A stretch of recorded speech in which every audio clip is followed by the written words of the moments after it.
And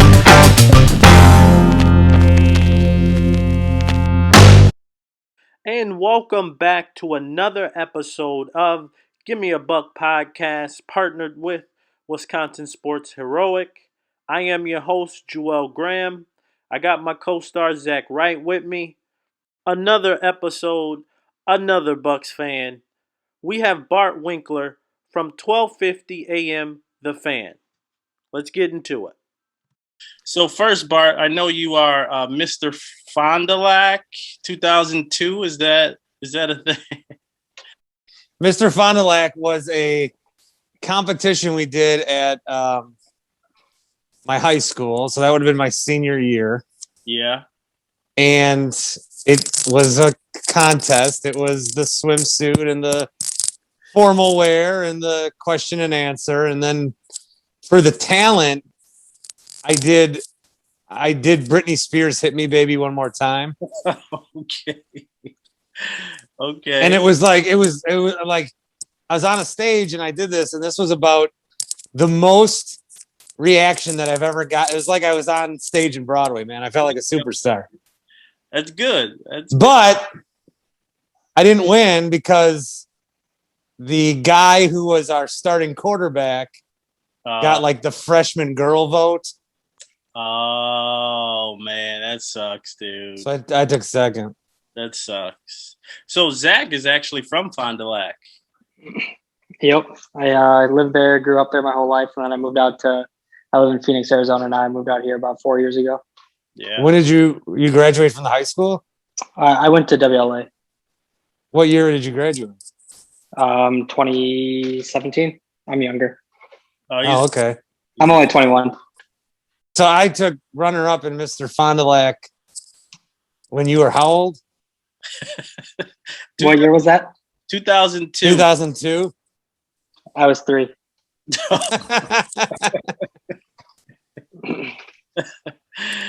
Oh man, that's dating you a little bit, Bart, but that's all right. That's all right. Oh well. That's all right. So let's go ahead and get into it. First question up I have is, how do we feel about PJ Tucker and how do we use PJ Tucker? Bart, I'm going to start with you on this one. What do you think? Well, I like the pickup. I like any move that the Bucks can do that makes them better than the day before. I like. Okay. Now what's interesting is in this Horst era, Horst is really good at getting out of a bad situation. However, he's the one that puts them in the bad situation. Gotcha. It's insane. Like, was it I always forget. It was one of the Zeller brothers, I think he signed. And then the Deli deal. And I think he was the one that signed Snell. I think that was his first deal. 4 for $40 or something. And these draft picks that he has that are not great. Yep. But somehow they get out of them. Now the way that they have gotten out of them is using first round and second round picks. So they don't have a lot of that. But I think, you got a team that can win now. And so you got to win now. Now how they use Tucker, I mean, you guys have seen it and read it. You can use them in a small ball lineup, put Giannis at the 5. This is a guy that can shoot. This is a guy that can defend. And I think this is a guy that will play good, meaningful minutes. Now, do you start PJ Tucker? Or does he bench for you? Well, right away off the bench. If you're starting him, are we benching Brooke? Well, that's for you to decide. What do you think? Do you think we should bench Brooke? I think I like him better off the bench. I like him in that second unit. I like him like more tough, and I like him ending the games. My opinion on Brooke is like totally changed since the All-Star break. Yeah, he's been because as I told Eric Name, it's like he saw the trade rumors. Right. Like he saw he's in trouble, so he's been playing much better. That'll be interesting. I really haven't thought of. I've just thought of PJ Tucker off the bench right now, even though he consistently started in Houston. Yeah, we'll see how the Bucks want to use it. I'm sure they'll acclimate him in. Yeah, I like that it's a move that they're going to use him. The other stuff, they free up some cap room, maybe get another guy off the buyout market. You know, one weird thing about the Bucks and our fans is we are so concentrated on who is 11 through 15 on the bench. Right. I'm guilty of it. That's true. Like Diakite and, you know, all these guys. Well, what happens with Miles Powell now? And what if we always care about these guys that never play. Yeah. They just need a strong 1 through 9. Because in the playoffs, I don't want to see 12-man rotations again. I want to see it tight. So if you start the starting 5 that you're starting, yep, you got Tucker and Portis, and then probably Connaughton, and who am I missing? Forbes. Is that 9 good enough? They need another shooter. I think they need another point guard. They don't really have a true they don't have a true backup point guard because I don't see Connaughton playing point guard in the playoffs or Forbes playing point guard in the playoffs. Unless you like just play it where when Drew's not out there, Giannis has the ball. Yeah. And they go positionless like that, but then you have to go to, you know, you have to match up defensively. I don't know. I don't think they're done. I don't think they're done, but the thing with the Bucks right now is I think that they are going to end up having a team that may be better than the teams they had the last 2 years. Sure. But the problem for me is the Nets. Yeah. So we're gonna get into the Nets in a little bit. Zach, how do you feel about PJ and how you think we should use him? I like it. I think going into it, I think he's going to have that bench role come off the bench. I think he could stay in the lineup, closing out games, and Lopez might take a little bit of a backseat to him. But I think Lopez will keep the starting spot, like you guys were saying. He's been playing really well since the All-Star break. So I kind of see it similar situation to how Iguodala was when he was with the Warriors. He was never a starter throughout the whole year, played that bench role, but he would kind of close out games for him in their small ball lineup. And then when it came to the finals, he took over that starting spot. I think that was for McGee that year. It was either McGee or Zaza Pachulia. So I could kind of see a similar situation where they kind of use him as like a death lineup, kind of some smaller ball. And then I think he could take the starting spot closer in a playoff run, but I don't see them really utilizing him too much in the starting lineup in the regular season. They'll kind of test that lineup throughout the game, but I don't see them really starting him in the regular season here. So no, because in those Warriors roles, the starting center, whoever it would be, would only play like 15, 18 minutes. Exactly, and I think that's what Lopez. And then Iggy would go 30. Yeah. Okay. I like PJ though. I see him coming off the bench, but like you guys were saying, I don't think that Brook Lopez is going to play a lot. I think he should play a lot if we play Philly. I think he's more of like a situational big. But if we play like Miami that I'm scared of, I don't think Brook Lopez play that series, in my opinion. So, Bart, who do you think is the biggest threat to the Milwaukee Bucks making it to the championship right now? Mike Budenholzer. I mean, it's Coach Bud. Right. So you think we should fire Coach Bud? Well, now it's too late. You know, I thought they could have done it after last season. Yeah. But they are tinkering with things. So I'll give them the benefit of the doubt. I was on the fire Bud bandwagon about 3 weeks ago, but I strayed away from what I believe in that they have to use this regular season to just get ready for the playoffs. Like the game against Philly, you know, they didn't win with, you know, Embiid wasn't there. All that's fine. I don't care about any of that. Right. What they did was they were down in a game where they couldn't score. They came back, then they blew a lead, but then they fought in overtime again. So all of these things just build up for experience, build up. Sometimes you have to do something before you know you can do it. So just keep doing stuff like that. I do think that it is the Nets to me that's going to be the biggest hurdle because that is a good team. Like, yeah. If you want to look in, you can match like defense isn't that good. It's not good now. Yeah. But what guys keep telling me is the Nets, all they're going to have to do is play defense for a good 9 minutes, and then they're just going to outscore you. Harden and Durant, and the way Harden's playing, Like, I love to trash Harden, and I always trash him. I can't. This guy is playing such good basketball right now, team basketball, and I think it's still only been 7 games with the 3 of them. But you're going to get into the playoffs, and you're going to have to stop Kevin Durant, who is like impossible to stop, and then James Harden, and then Kyrie. For a while, he was on a stretch run with the Cavs, especially, where it was like he's the best fourth quarter player of all time for a while. Right. So even if it's, Blake Griffin, whatever he's at these days, or Joe Harris, or some of these other guys, and you think, well, maybe we can get him on our depth. Irving, KD, and Harden is like right. going to be hard. So I'd say the Bucks can beat the Nets. I do feel that if they play up to their best level, they're going to need somebody on the bench to kind of go above and beyond. And then they're going to need a good series out of Kevin Durant or no, Mike Budenholzer. They're going to need the coach to coach well. He can't get out coached. He's going to have to adjust. So I do think right now it's Coach Bud, because that's what it's been the last 2 seasons.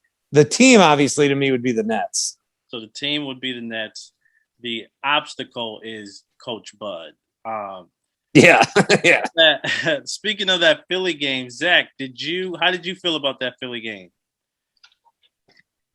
I mean, it's like he was saying, it's good to have those type of games, and you can say all you want that Embiid wasn't playing, but like it's more of, you got to look at it as a learning lesson that it's not the end of the world if you lose those games, but like DiVincenzo in the past year or so isn't having learning experiences when you're blowing teams out by 30 points every single night.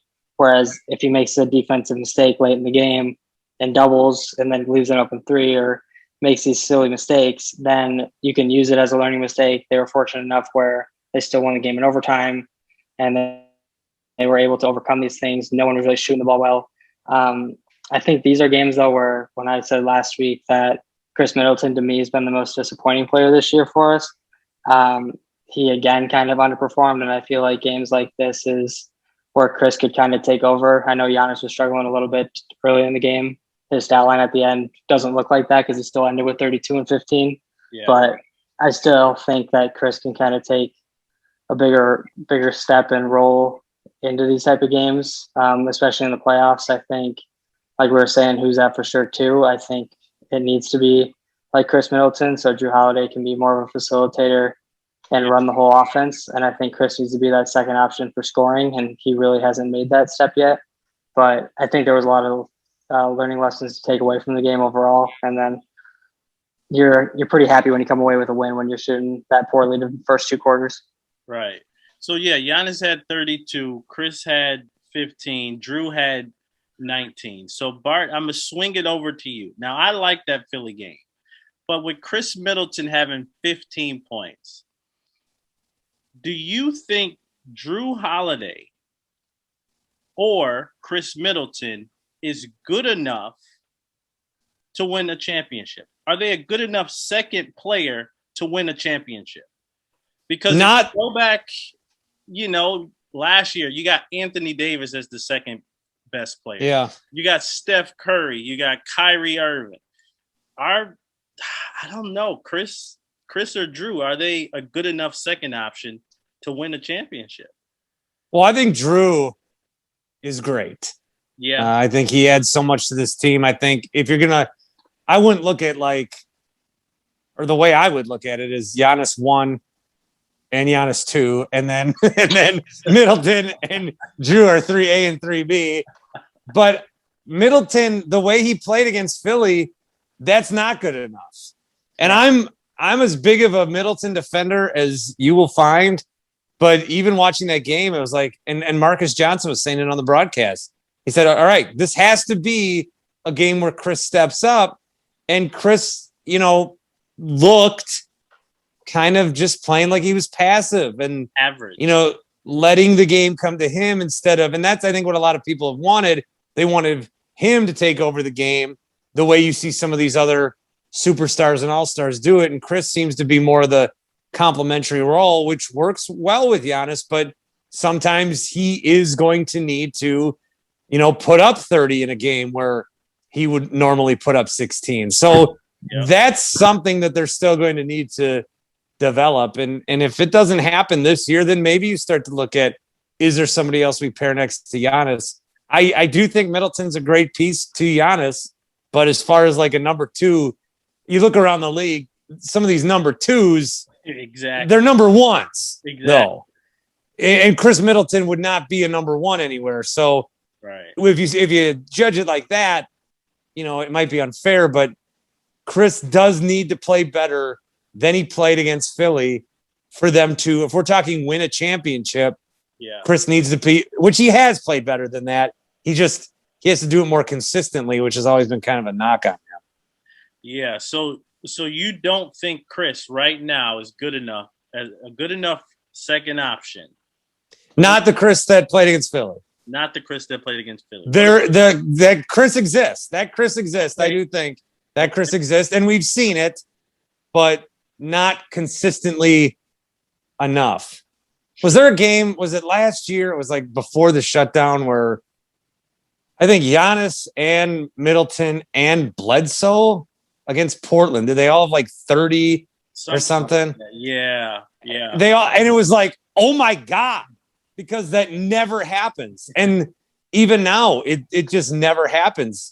Middleton, Giannis will score 38 points and Middleton will have like 19. Yeah. And if Middleton could have just a couple more buckets, I think the way that he's viewed would be a lot different. Yeah, I agree. Now that Philly game, 15 points, that's not going to get it done, man. And I agree with you, Bart. I don't think he's a good enough second option right now. He has to get up there and averaging 25 or something like that to be a good enough second option for me. So that brings me to my next question. We were talking about Philly. Zach, do you think that regular season games mean anything? Like, is there like a statement win, or is it just the regular season to you? What do you think, Zach? I think they mean something to a certain standard. I mean, obviously, it depends on what seed you get and everything. So if you say you have one more win, like right now, the Bucks have to play the Nets in the second round. Whereas if they get up to that one spot, you don't have to face them until the Eastern Conference Finals. So I think in terms of that, regular season games matter a lot because you could be facing a certain team earlier on in the playoffs versus later on in the playoffs.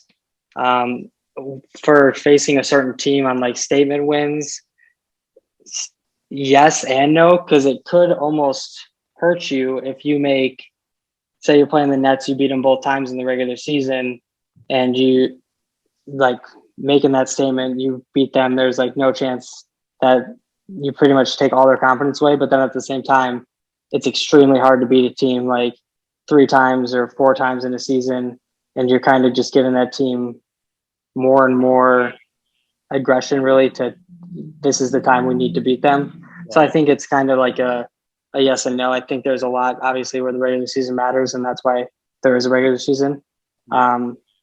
But I don't think you can take too much away from saying you beat a team in the regular season to now you're automatically going to beat them in the playoffs, because also teams in the playoffs are completely different. Yeah. Different play style. I think some regular season games mean something like, okay, Miami beat us twice during the regular season last year. So they came and had the confidence to they're like, hey, we're in the playoffs. I mean, the bubble had something to do with it, but that gives you some kind of like confidence and yeah, we can beat this team, So I do think some regular season games mean something. Bart, what do you think? Do you think regular season games mean anything? Yeah, I mean, but they all mean something in terms, right? I mean, the obvious in terms of the standings. But I get what you're asking. They do. I think when I say we, I mean every single person that roots for the Bucks. Right. We tend to always overstate how much a regular season game means. That's like it could mean 9 out of 10 on a scale, and we say it's a 10. Or it could mean 2 out of 10 and we act like it's an 8. Yeah. So we're always overrating it a little bit. You bring up the Warriors before, they just beat the Jazz. that means a lot to them because they're trying to figure out what kind of team they are, and to beat the Jazz, that's a big moment for them. Yeah. I always think of with this question when the New York Giants took on the New England Patriots on a Saturday night, the Patriots undefeated season, they win 16-0. Yeah. The Giants lost in a close game, and Eli Manning after the game was interviewed, and he was acting like he just won. Like, I've never seen someone so happy after a loss. I said, this is so stupid. You lost.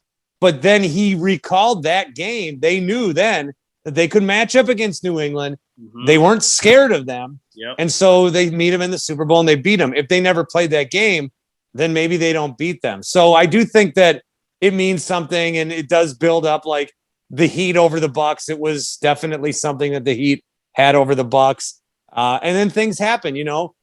Giannis sitting on the floor. I don't think that was that big of a deal, but maybe that really sticks in Philly's craw, and then they use it for extra motivation. But how is that like a big deal? You know, the guy was having fun. He just hit the step. Oh, yeah. But, you know, they'll use that. You use anything you can for a little motivation. But I think that games outside of standings and records, the games, there are games that do mean a little more. Yep. But again, I think that we tend to always overinflate them. Yeah. Okay. So that brings me to my next question. Now, Bart, this is solely for you. Me and Zach have answered this before. So, Game 7, Eastern Conference Finals. It's the Bucks versus, I'll go the Nets. 5 seconds on the clock. Who do you want taking the last shot on the Bucks? This is the championship. Who do you want on the Bucks taking the shot? I am going to say, all right, I've locked in my answer. Okay. I want to know what you guys said. Okay. Zach, who did you say? Last shot. I said it's either got to be a play drawn up for probably Drew Holiday facilitating the play, but you're looking for Drew or Chris Middleton to take the shot, unless if you can get Giannis all the way to the hoop. But I don't want Giannis taking any jump shot outside the lane or anything. The only way Giannis is taking the shot is if he can get basically a dunk. But I want Chris Middleton or Drew Holiday have the ball in their hands to take the shot. Yeah. So Zach said Drew or Chris. Now I roll with Chris. I'm with Chris on this one. I've seen him hit enough clutch shots that I'm comfortable with him taking that last shot. Bart, who do you got? I might be a little swayed by what I saw against Philly, but I am right now taking Giannis to take the shot. You're picking Giannis to take the last second shot to get us to, and why is that? Well, here's how I'm going to play this. Because if the Bucks fall short, I want it to be because of Giannis. Okay. So you want, if we get to that next level, you want it to be Giannis. And if we fall, you want it to be Giannis. So you want all the blame. It needs to be the guy. Packers kick a field goal instead of having Aaron Rodgers go for one more play. Mm-hmm. I want the guy. This is a state full of MVPs. I want my MVP to be there. Now, does he give you the best shot? No, you guys took Drew and Chris for a reason. Because they're going to give you a better shot to win. I don't want the Bucks, and maybe because I'm so trained now that our teams lose, and I have to look at it from a daily talk show angle. I don't want the Bucks to lose and it be because Middleton missed, and then the next day everyone's like, well, see, Middleton was never the answer. He's trash. Giannis is mad. Giannis, get him out of here. Get someone else next to Giannis. Giannis is the team. Right. And so if there's going to be a moment, I want it to be Giannis. So he has been looking better in that area lately. So like that Suns game, like Zach was actually at that game. Zach is actually out in Phoenix. But, oh, yeah, nice. So you want Giannis taking that dribble up mid-range shot over 8. You didn't have a problem with that with the Suns. In my brain, yeah, you are telling me Giannis mid-range, and my brain is saying, Bart, change your answer. And then it comes out of my mouth that I still want Giannis. Okay. So I think my heart and my sports talk brain are overriding my Giannis mid-range scares the hell out of me when those two are put together brain. Right. Okay, I understand that. Okay, so what seed do we see the Bucks in? Bart, I'm gonna start with you. I think we're gonna get the second seed. I think Philly will fall to 3 because of Embiid's injury. He's not out a long time, but he's out long enough because we're only a game and a half. So I think we're going to be sitting at 2. Bart, what do you think? What seed do you think the Bucks will finish in? Yeah, 2 sounds good. I think that's what they got to go for. I know Giannis said before we don't need the 1 seed. We get in the playoffs. But when Zach laid it out earlier, I think you don't want to have a road where you play both Brooklyn and then Philly or vice versa. If you can get those 2 to play each other, but then if you get the 2-3, God. Exactly. Maybe you want the 4. That's what I was just going to say. It wouldn't almost, if you can't get that 1, it almost is beneficial to drop down to that 4 spot. maybe you want to be in the playing tournament. Right. I feel like realistically how it will happen is Nets will get the 1 and then the Bucks will get the 2 and Philly gets the 3. Yeah. Zach, what do you think? Where do you think we'll finish? I'm on the same page. I think the Nets are just too hot. I don't see them falling off. They've been dealing with injuries and just are still winning. As long as one of those 3 is playing, they're going to keep winning games. And now you're adding Blake Griffin to that mix too. There'll be some learning curve to get him into the system, but you have so much talent in a regular season roster where even with that learning, they're still going to win. So I think they'll jump up to that 1 spot. They're 9-1 in their last 10 games. So there's no signs of them losing anytime soon. And then I do think the Sixers will drop. But I don't think it's going to be strictly just because of Embiid's injury. Because I think they proved against the Bucks that, and I think you tweeted it, Jewell, that you're finally a believer in them, that it's not because Embiid's playing at an MVP level that they're the 1 seed. They finally have a full roster that is put around Embiid, built to Simmons' strengths. They have shooters all over. Seth Curry is a very valuable piece to that team. He's hurt. Danny Green. He's hurt. Seth is? Yeah. I mean, I don't know what the injury was, but he didn't come back to play last night. Oh, okay. Yeah. Both Currys got hurt the same night. Exactly. But I do think they fall a little bit just because they started the season so hot, and I don't think that's sustainable for them, especially with the Nets kind of on a run. I think they'll pass them. And I do think the Bucks are playing good basketball right now too. And with PJ Tucker coming in, I think they'll jump up to that too. Yeah. It's just hard for me to say if the Heat are even going to continue to play well enough to even surpass the Sixers or not. There's still a lot of season left, and they're 8-2 in their last 10. But they're still 6 games away from the Sixers. So the Sixers would have to have quite a drop. So I'm going to keep the Heat at 4 and the Sixers at 3. And then the Bucks would take that 2 spot. Yeah.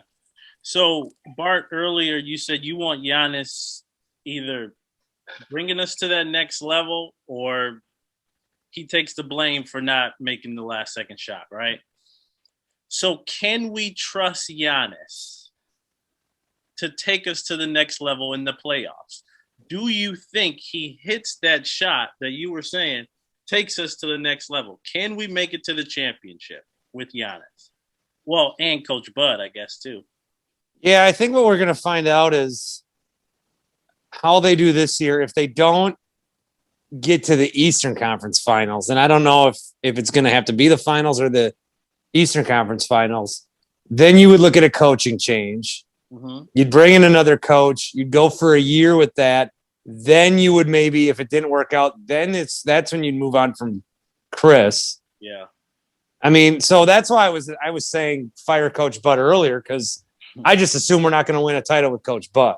Right. And so if you already know that you're going to do that, get rid of him now, have a different guy do it.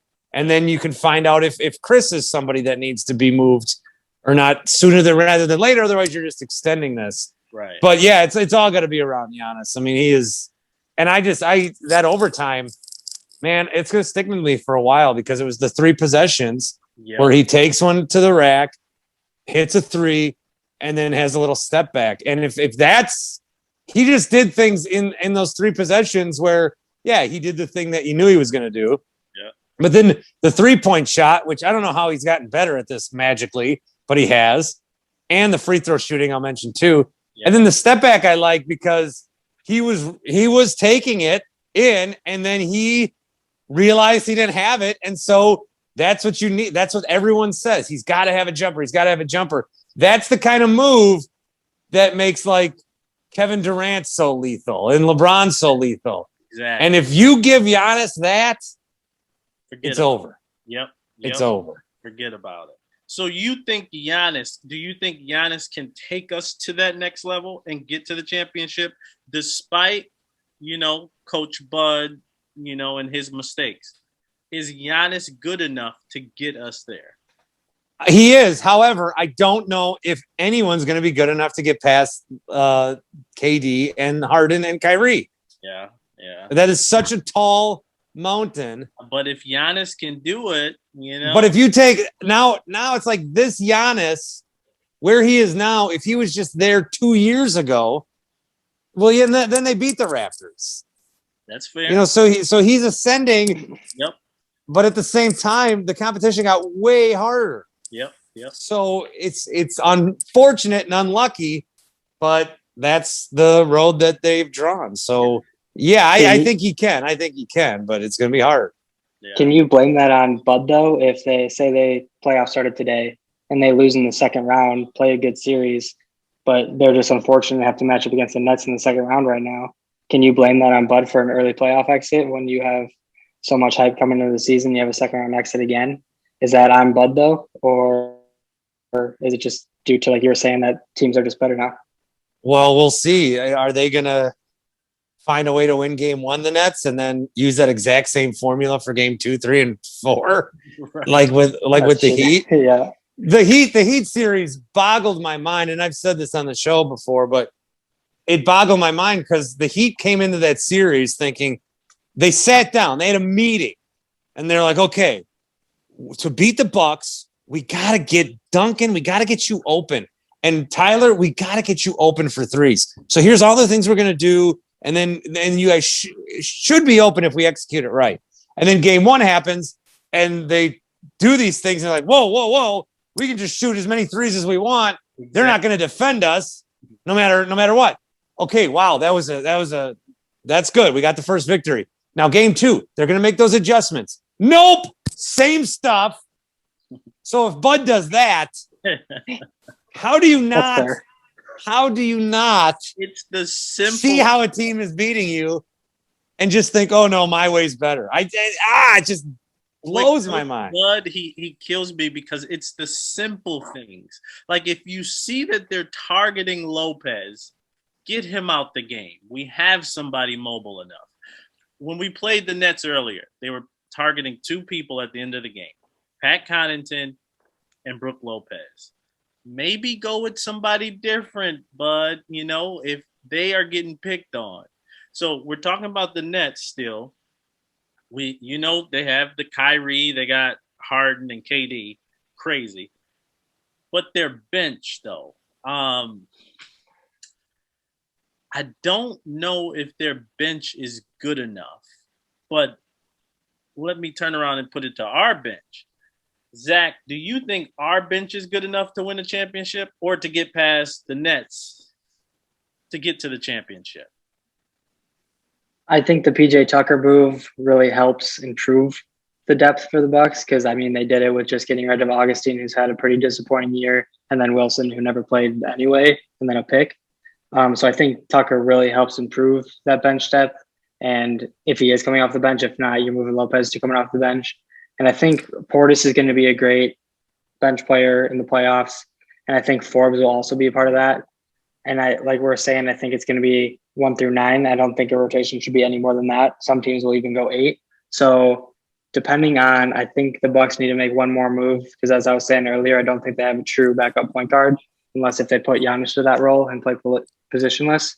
I don't think Connington is good enough and consistent enough to make a run, especially against like a Nets team.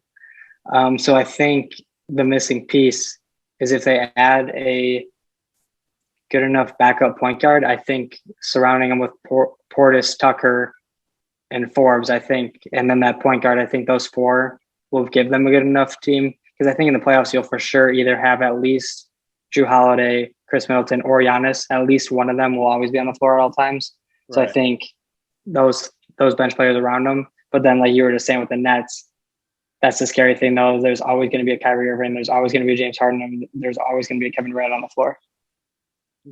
Okay. So Bart, what do you think? Do the Bucks have a good enough bench? And like you were saying, we shouldn't go 12 guys deep. We should go 8 or 9 guys deep. So Bart, what do you think? Do you think our bench is good enough right now as it's currently, constructed? Our bench good enough to win a championship? I'd say another piece would help. I'll agree with that. But what kind of piece? Are we talking like a point guard? Are we talking about another like forward? Yeah, I need a guy that can come off the bench.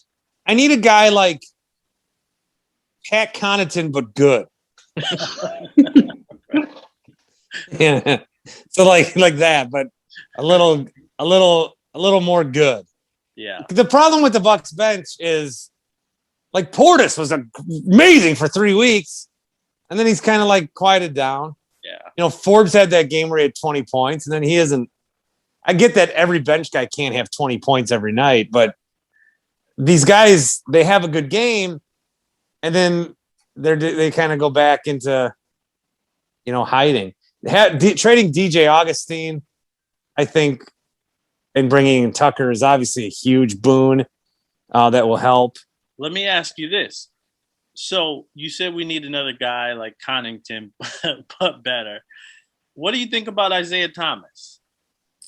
Yeah, I think. I mean, if it's worth a try, I think it's worth a try. Sure. You know what I would like. I say go 8-9 deep. Maybe I'm gonna erase that. You can go 14 deep, but the starters in the playoffs. This is how I would do it. And I'm not a basketball coach, but this is how I do it. Right. I need in a playoff series against the Sixers or the Nets. I need Giannis and Chris and Jrue to play 40 minutes of that game. Yep. They gotta play a lot. Yep. And then that doesn't mean, okay, who's my bench guy? Connaughton, 15 minutes. No.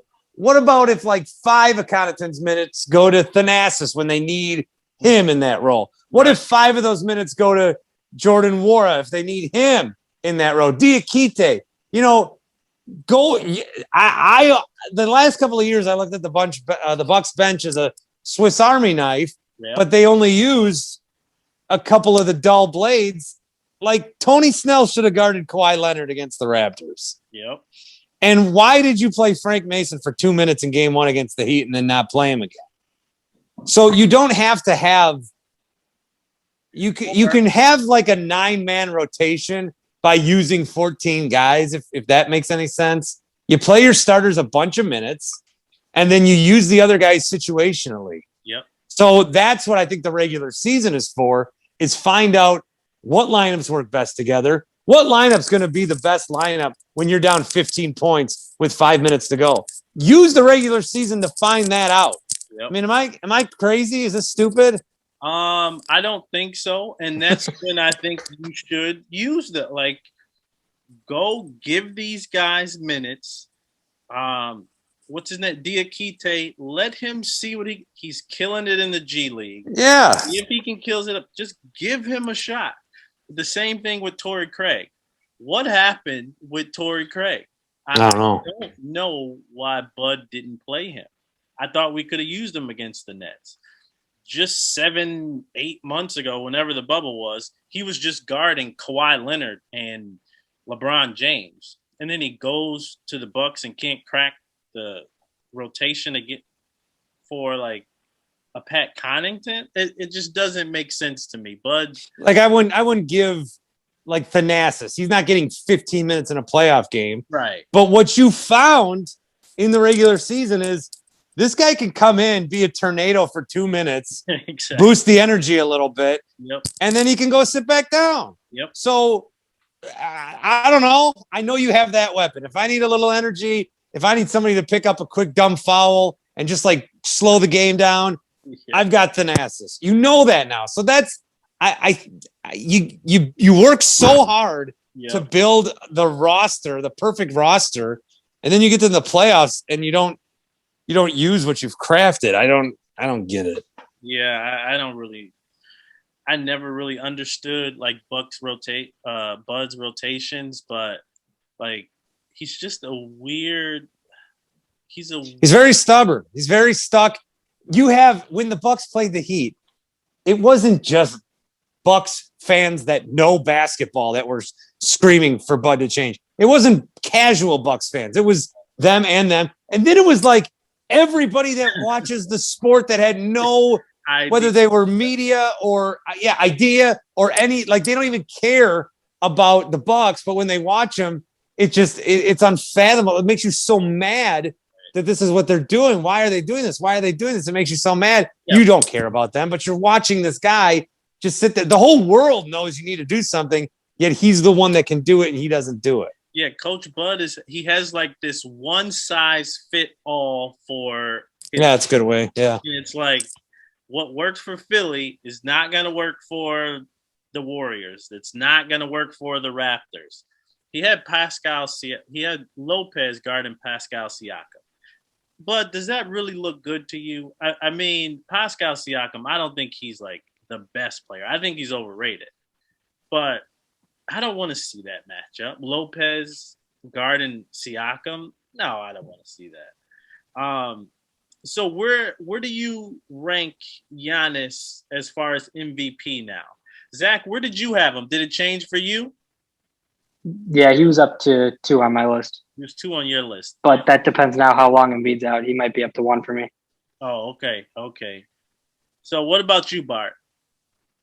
It's hard to he is playing like an MVP. There's going to be MVP fatigue. I think so too. So he's not going to get it. I don't like the Nets or Harden, but I would make a case for him. Yeah. That triple-double last night was pretty good. So, Jokic, LeBron. Wait, you would put LeBron up there? LeBron's in the mix.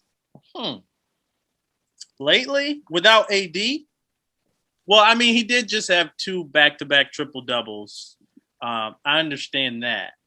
But Jokic is the name that's like quietly in there. Yeah, he's a quiet he's definitely like a quiet, like, but they're doing well too. Where do you put Dame? Is Dame in there at all? Top 5? I don't think they're good enough. Oh, come on, Bart. He's like 5th in the West right now. And he was doing it without CJ. Now, I love Dame Lillard. Okay. They're 5th in the West, and he just got CJ McCollum back. So it was just him. If it's MVP, I mean, what does this Bucks team look like without Giannis? That's fair. They're not a playoff team. What do the Nets look like without Harden? They're still good. They're still good. So then I would say if that's the measure, I'd say probably Giannis, Jokic, and Embiid. Yeah, if you're using that measuring stick, LeBron would be in there because LeBron is the Lakers. Like, but yeah. So you're saying where do you put Giannis? Is he in your top 5, top 3? Well, why don't you put him in my top 1? Top 1. Yeah. Perfect. So, what about Giannis winning the All-Star MVP? Does that mean anything to you? Now, to me, it's another accolade. Zach, what did you say about that? About Giannis winning the All-Star MVP? I didn't think the award really means much overall. If anything, it helps with his confidence just to kind of bring the enjoyment of basketball back. And it showed kind of in the 76ers game. He was just out there having fun again, just sitting down in the middle of the court. So I think those things can carry over, help him relax in games. knocked down a couple threes, but I think the award overall, good personal accomplishment, but I don't think really translates to too much. Okay. So Bart, what do you think? Does that All-Star MVP mean anything? I agree. I think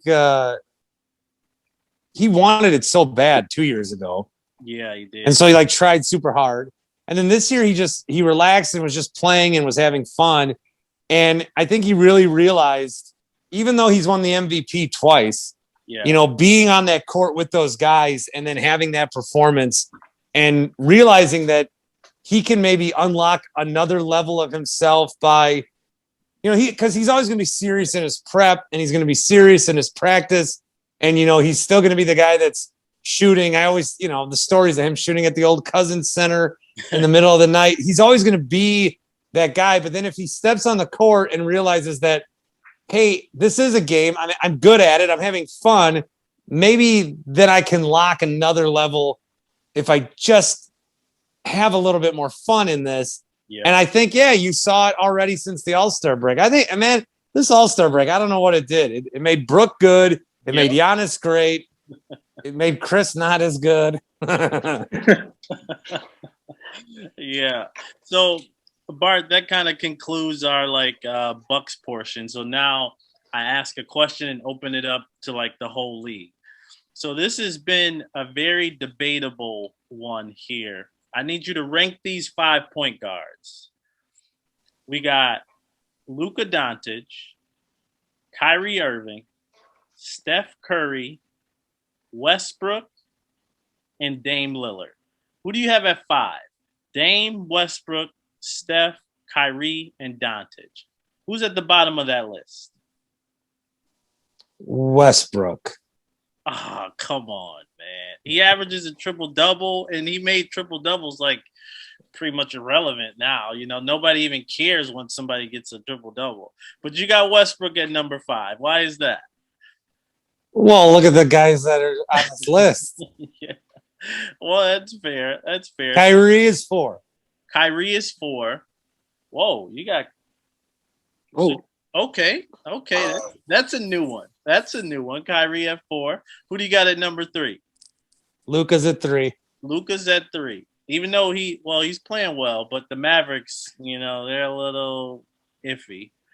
Okay. Dame's at 2. You got Dame at 2? Oh, come Steph. On, man. Steph. How's it not Steph? Well, because Dame is number 5 in the West right now, and he averages more points than Steph, right? Have you seen who Steph's playing with? Yeah, that's true. Yeah, but I think it's pretty similar to who's Dame playing with. I don't think it's a bad answer here. Bias. My brother works for the Warriors. Bias. Okay. So I see. You don't want him to put you in the headlock. I see. Yeah. But yeah, Steph is a good pick. Now this is the last question that I got for you, and this one shocked the other guest that we had. Now, you said Harden is pretty good.